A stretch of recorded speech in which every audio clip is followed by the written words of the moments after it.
Eu não sei se vocês ainda se lembram de mim, eu acabei ficando um pouco distante aí do canal por esses dias e eu vou explicar para vocês os motivos e aproveitar para contar já algumas novidades, algumas coisas muito quentes que aconteceram aí. Talvez não tão quentes assim, esse não é o canal correto para você se você veio esperando esse tipo de coisa. Olha, nos últimos dias, quem sabe aí, acho que tem mais de um mês, aí quase 2 meses, eu conheci o César Almeida, que é candidato a deputado federal pelo Partido Novo. E eu não sei se vocês sabem, eu tenho uma produtora de vídeo e aí a gente começou a conversar e trocar algumas ideias e a gente chegou até o César, fechamos aí uma parceria para trabalhar nessa campanha e acabou que eu me envolvi, assim como o meu irmão, que também trabalha comigo, e mais um amigo que está agora atrás das câmeras, o Reinan. A gente acabou se envolvendo bastante aí com essa campanha, mais até do que a gente esperava. E eu tenho estado muito feliz, inclusive o Projeto Planalto não parou, eu não desisti do Projeto Planalto, ainda serei presidente do Brasil.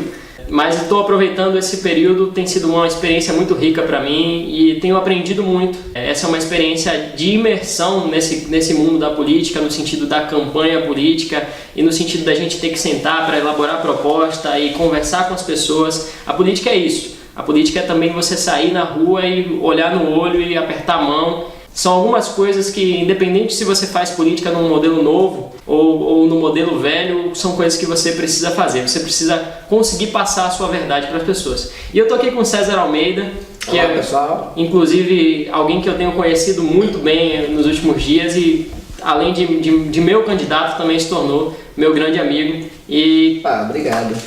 Queria que ele se apresentasse para vocês. César é presidente da BRH na Bahia, Associação Brasileira de Recursos Humanos. Ele tem uma carreira aí, um currículo extenso. Eu não vou falar o currículo dele porque a gente perderia aí uns 5 minutos aí no vídeo só falando o currículo dele. Então eu queria que o César sinta-se à vontade para se apresentar para a galera do canal aí. Olá, pessoal, meu nome é César Almeida, eu tenho 41 anos, sou baiano, economista, tenho mestrado em Desenvolvimento Regional e Meio Ambiente, sou especialista em gestão de pessoas, tenho aí 27 anos de experiência profissional, trabalho desde os 14 anos de idade e resolvi sair da indignação para a ação. Resolvi realmente tentar trabalhar para mudar o Brasil. Então foi muito difícil essa decisão, o Túlio sabe disso, a gente já conversou algumas vezes sobre isso, mas eu resolvi realmente me dedicar um tempo da minha vida para ajudar a mudar o Brasil. A gente vê, quem já teve a oportunidade de conhecer outros países ou ler sobre outros países, sabe quanto a política pode ser uma coisa mais civilizada, quando o político pode ser uma pessoa mais perto das pessoas, quando o político é um servidor público em países mais desenvolvidos, enquanto que no Brasil o político é uma autoridade. É alguém, é excelência, e está errado isso. O político ele tem que servir as pessoas. A gente precisa mudar isso e é por isso que eu resolvi me candidatar a deputado federal. Estou muito alegre, muito feliz de ter conhecido o Túlio, conhecido a produtora, todo o time da produtora que está junto comigo nesse trabalho, mas principalmente ter recebido a gratidão das pessoas, né? Cada dia que passa, a gente recebe uma coisa que as pessoas da velha política não conseguem, que é a gratidão, o trabalho voluntário, o carinho, a generosidade das pessoas de todo lugar na Bahia. Então é muito bonito poder renovar a esperança das pessoas, renovar a confiança. As pessoas estão perdendo a confiança na política e nós precisamos trabalhar para recuperar essa confiança. Então, para saber mais um pouco sobre mim, tem lá meu site www.cesaralmeida.com.br e aqui no YouTube tem meu canal César Almeida Oficial. Você pode ir lá ver vídeos. Vai aparecer o link na tela aí, os 2 links, e os links estão também na descrição. Pronto, perfeito então. Para saber mais isso, pode estar lá. E Túlio, obrigado pela oportunidade de estar aqui falando com o seu público. Já que você falou aí de velha política, e a gente está usando muito esses termos, velha política, nova política, eu queria também aproveitar essa oportunidade para contar uma das novidades que eu acabei esquecendo de falar. Eu me filiei recentemente ao Partido Novo, agora faço parte do Partido Novo. Eu era afiliado ao PSL porque integrava, como muitos de vocês sabem, o Livres, que era um movimento de renovação intrapartidário dentro do PSL. E aí, com alguns problemas, o Livres acabou saindo do PSL e agora me filiei ao Partido Novo por encontrar nesse partido algumas coisas bem interessantes. E eu queria que você falasse dessas coisas bem interessantes. O que o Novo tem de oferecer de novo, realmente? Isso, inclusive, tem me deixado irritado. Vou aproveitar que abri aqui para os seus assinantes aqui. Como é que chama do YouTube? Inscritos. Inscritos, pronto. Eu sou severo, eu preciso aprender mais um pouco sobre isso. Falar para os inscritos aqui no canal é o seguinte. Isso tem me irritado, porque algumas pessoas têm comentado no Facebook, na minha página, o Novo não tem nada de novo, o Novo não sei o quê. E eu acho isso um verdadeiro absurdo. Olha só, o Novo, primeira coisa, faz processo seletivo para candidato. Então, Para você ser candidato no Novo, você não precisa ser amigo do dono do diretório, porque é dono, o diretório não tem presidente, né? Você tem dono, você tem leilão de diretório, você vende diretório no Brasil. Partidos políticos são verdadeiras empresas de balcão de negócio. Você não precisa ser amigo de ninguém, você vai lá, se inscreve pela internet, se filia. Se você é aderente às ideias e valores, você faz uma seleção que inclui prova sobre estatuto, prova sobre as ideias e valores, entrevista, vídeo, apresentações e um curso no final. Depois que você fez tudo isso e é aprovado, você pode ser candidato. Então isso é uma super inovação. A gente está colocando a nominata de candidatos preparados para assumirem o Congresso Nacional em 2019. Segunda coisa, o Novo não usa dinheiro público. A gente é contra o financiamento público de campanha. Nós acreditamos que a campanha tem que ser bancada porque acredita nas ideias e valores da campanha. Então esse é o segundo fator. Esse ano, em 2018, são 2 bilhões e 600 milhões de reais para os partidos políticos, do nosso dinheiro. Então, você que está nos ouvindo aí, nos assistindo, pode saber se está bancando a campanha de todos os candidatos, menos do Novo. Terceiro fator, o Novo é um partido que separa a gestão pública da partidária, ou seja, um eleito não pode fazer parte do diretório. E para você se candidatar, você se tiver um diretório, você tem que sair do diretório um ano antes. Isso faz com que os eleitos não usem a máquina partidária para continuarem sempre no poder, se perpetuarem no poder. É uma tradição no Brasil. Pois é uma tradição no Brasil que o sujeito de grandes partidos, o sujeito vai ser presidente do partido para ser candidato. Então, se ele vai ser candidato a governador de um estado, ele tem que ser presidente do partido do estado. Ou então, se ele é o candidato, não tem candidato a governador, é o candidato a deputado, ele vai ser o presidente do partido no estado e vai usar a máquina partidária, o dinheiro do partido para se eleger, se reeleger, se reeleger, por aí vai. No Novo isso não existe. Um outro fator também, o Novo é um partido de ideias e valores. Então, todas as decisões do Novo são baseadas nas ideias e valores e não no personalismo. Não é o presidente do diretório que é o manda-chuva e que vai definir as coisas. Não. Está dentro das ideias e valores, qual que é a decisão que a gente vai tomar? Independente de quem seja o presidente do diretório municipal, estadual ou nacional. Então a gente já teve algumas questões no Novo muito relevantes e que sempre que tem um problema, se precisar ir para o comitê de ética vai e a gente vai olhar. Nossas ideias e valores estão aqui.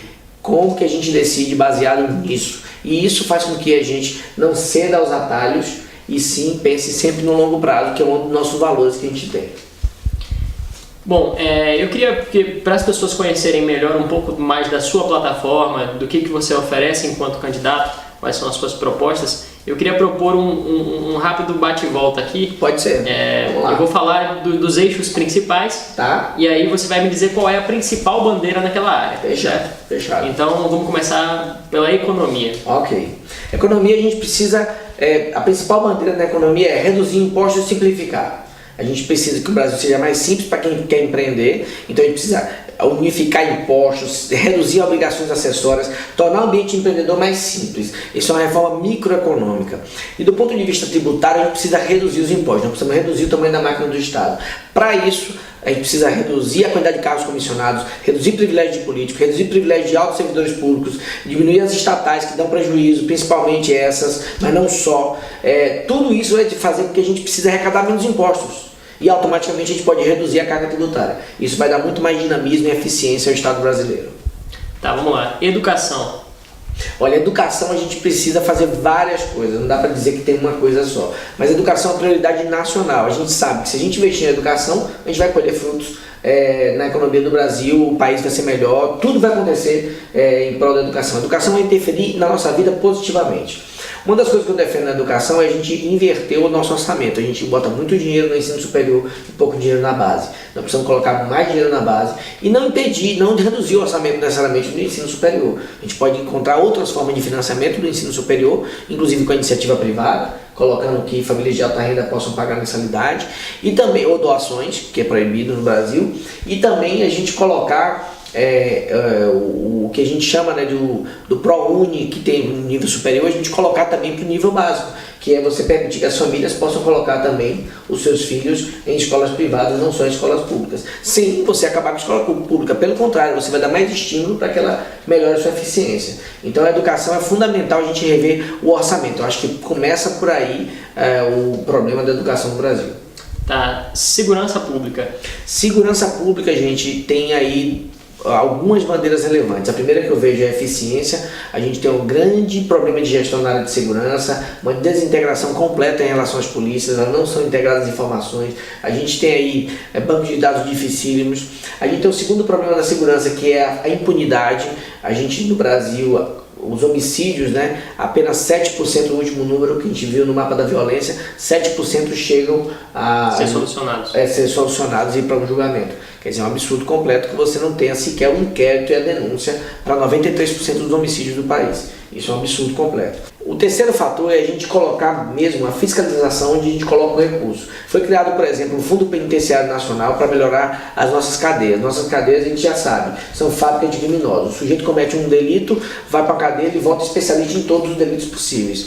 E a gente pode recuperar a pessoa assim. A pessoa cometeu um delito, é um réu primário, ela não foi um delito muito grave, ela vai para um local que seja um local saudável, ela pode voltar e se reintegrar na sociedade. Mas para isso a cadeia precisa ser boa. E aí o governo federal colocou 1 bilhão e 800 milhões para o FUNPEN.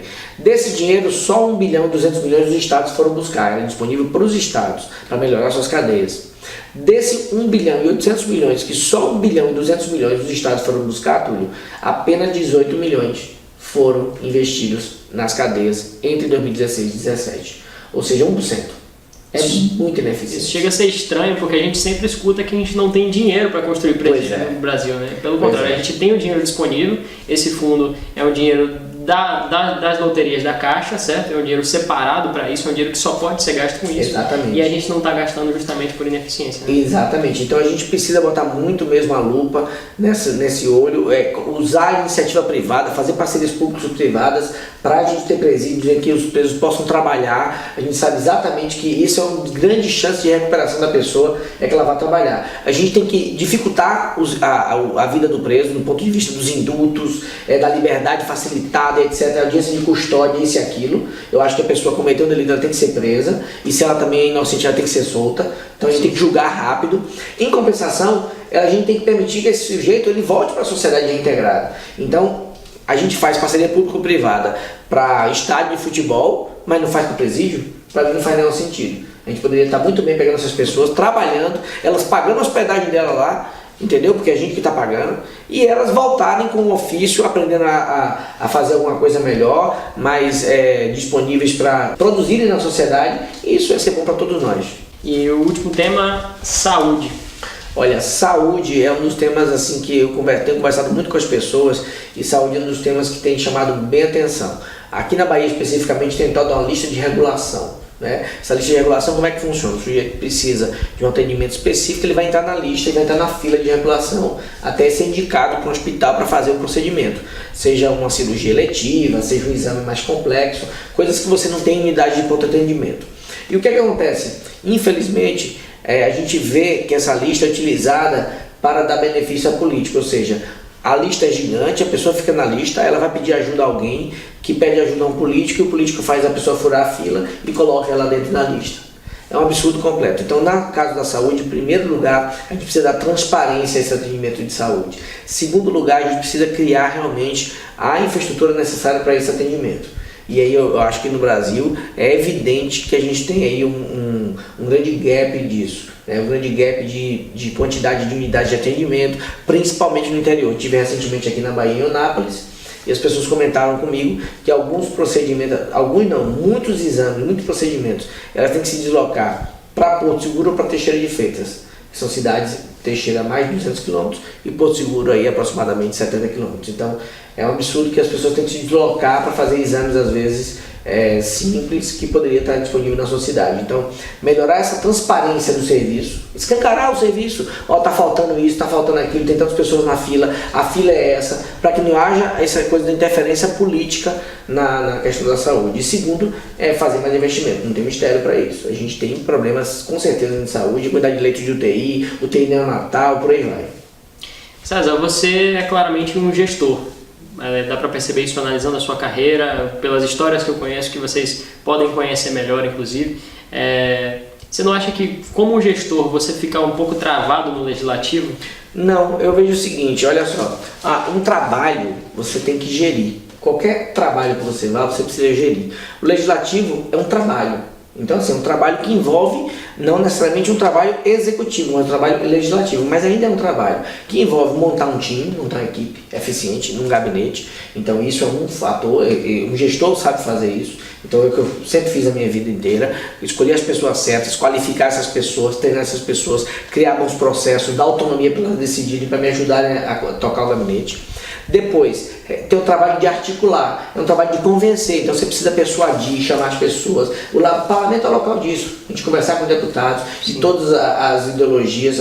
Eu tenho claramente um posicionamento liberal, né? Eu vou lá para defender essa bandeira, mas a gente vai precisar conversar com todas as matizes de ideologia e vai ter que negociar a dado momento, então isso também é um trabalho muito importante. O terceiro ponto, fazer a burocracia andar. No Brasil, as pessoas falam muito da corrupção, que tem o jeitinho brasileiro, que eu tenho que dar propina, isso e aquilo. Eu já fui gestor de empresa, aqui mesmo na Bahia, em Camaçari, recentemente, indústria aqui em Camaçari, e eu fiz a duplicação, por exemplo, dessa fábrica.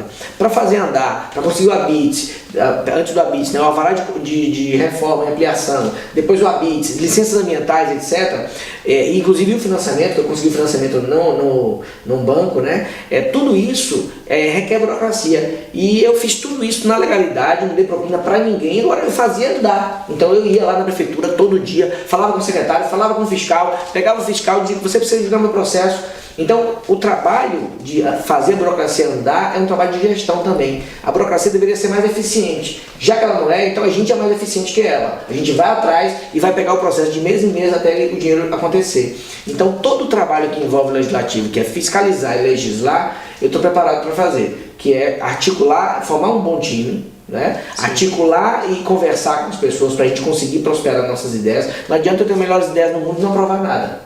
Então eu prefiro não ser o campeão em apresentação de projetos, eu prefiro que bons projetos a gente consiga influenciar, ou então emenda, um destaque um projeto que a gente consiga votar e isso impactar positivamente a sociedade. Então, com essa capacidade que eu adquiri ao longo da minha carreira profissional, eu acredito que a gente vai fazer uma grande diferença no Congresso Nacional. E até porque eu brinco, né, gente? Eu vou entrar no mercado, né, no Congresso Nacional, são 513 parlamentares.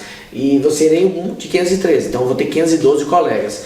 E a minha concorrência em relação a trabalho mesmo vai ser muito baixa. Vocês sabem que a maioria deles chegam terça e vão embora quinta, e eles não são muito bons de trabalho, mesmo assim, trabalhar, né, 10, 12 horas por dia, como a gente trabalha, quem trabalha na iniciativa privada sabe como é. É engraçado, mas é triste, né? Vamos dizer. É triste, eu estou falando isso, obviamente, que é ironia, estou dando risada aqui, ironicamente falando, então a minha concorrência vai ser muito baixa lá dentro. Sim. Então eu tenho certeza que a gente vai conseguir avançar, a gente vai conseguir prosperar em pautas relevantes, a gente vai impedir, isso é importante, a gente vai impedir que coisas sejam votadas lá dentro, né, propostas sejam votadas lá dentro, que compliquem mais a vida do cidadão, que dificulte a vida das empresas, que regulamente setores, que criem burocracia, que o que eles fazem lá dentro é atrapalhar a vida da gente. Grande parte das vezes a gente quer que o Estado não interfira em nossa vida.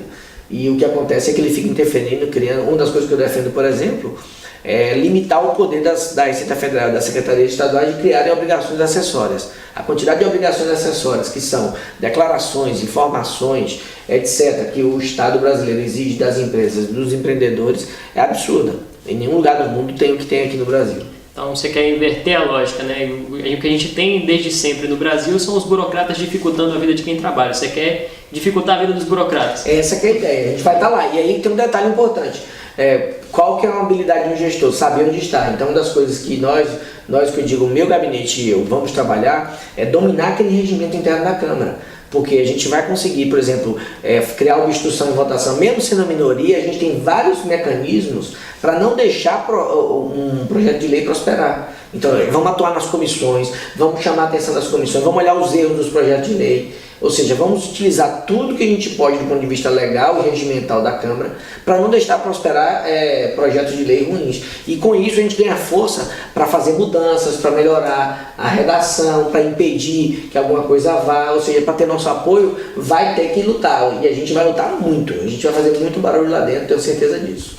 Então, para terminar, um último bate-bola final. Vamos nessa. Vou perguntar algumas coisas para você responde rapidamente. Um político ou uma personalidade política que te inspire? Olha, recentemente eu estou acompanhando mais de perto o presidente português, Marcelo Rebelo de Sousa, e tem sido muito interessante assim, a forma como ele atua, muito perto das pessoas. É o que eu acredito que um político tem que ser, um servidor. Então eu acho que ele é um exemplo de um político que está perto das pessoas. Quem puder acompanhar esse presidente português, vale a pena. Um livro que te inspire?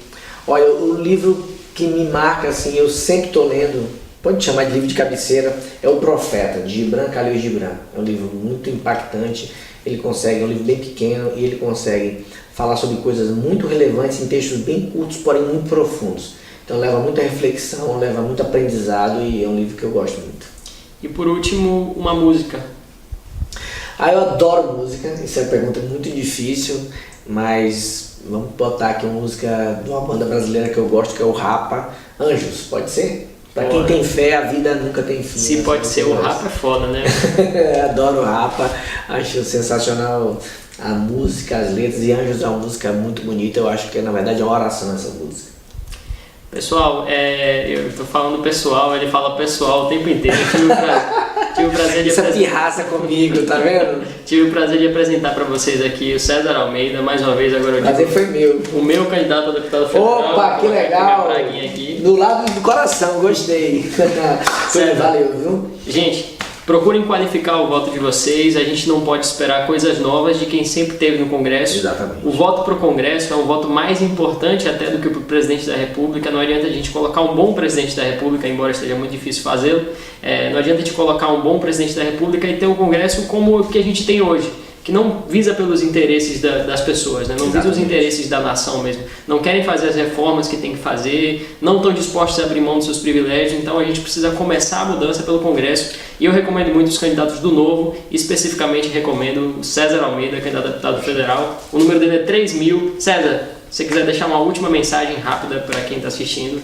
Em primeiro lugar, agradeço. Uma das práticas que eu vou ter no mandato é prestar conta do meu mandato. Então eu espero poder voltar aqui no canal, falar com vocês, falar contigo, Túlio, sobre o que a gente tem feito no Congresso Nacional, o que eu tenho implementado lá e trazer a nossa rotina, né, do Congresso Nacional aqui para o canal, para a gente poder compartilhar isso. Eu acho que estar perto das pessoas é a grande garantia que eu tenho de que a gente vai manter todas as propostas que nós estamos colocando na campanha no mandato. Então, quem quiser saber mais, acesse o meu site, dá uma olhada aqui no canal do YouTube também, mas vai nas redes sociais, no Facebook, no Instagram, tem muito material disponível, nossas propostas estão bem descritas, você pode conferir e vir com a gente nessa. Vai aparecer aqui na tela em algum lugar, eu nunca sei onde vai aparecer na tela, porque o editor não sou eu, mas vai aparecer. Pessoal, muito obrigado e até a próxima.